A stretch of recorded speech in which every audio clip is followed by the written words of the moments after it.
In this video, I will tell you in simple words what is investing and what is trading. I will tell you shortly my story and how I got into all of that. I have graduated finance in the university, but I never had an idea of what exactly I'm going to do. I was just good at math. However, in our town there was an office for one of the biggest Forex brokers nowadays. And by luck, my sister was working there. One day, they moved her to a bigger office in a bigger city and she proposed the job.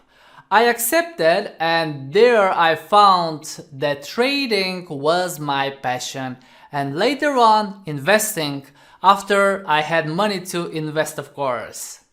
Now, I don't want you to get me wrong, but I started from the zero. Nobody invested in me except my parents for the education I got, and that they were taking care of me for about 18 years.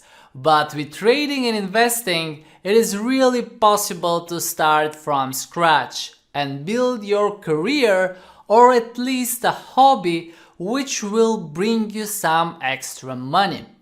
Or you will know what to do with your savings. What is the difference between investing and trading? Take it that way. If you are investing, you're using your savings to buy different assets at one price and to sell them at a more expensive price. The different investors use different assets: stocks, which are the most popular, commodities, where we might have some more costs for storage, like what made the oil crash in 2020, or real estate, which is a very slow investment but a secured one. Luckily, nowadays we have the cryptocurrencies, which give us the chance to profit much faster than any other asset. But even the Bitcoin is very volatile and it moves over $1,000 some days. You still need to be patient when you invest in cryptocurrencies. It might take weeks, months, or even years. It depends on what is your strategy and what is your goal.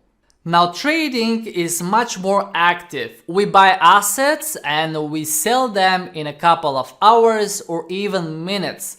Mostly, some trades last for a week or two. I have over 25 courses about trading until the moment, and yes, it is my passion. With trading, I succeeded to save money, and when you succeed to save money, it's not probably the best thing to keep them in the bank.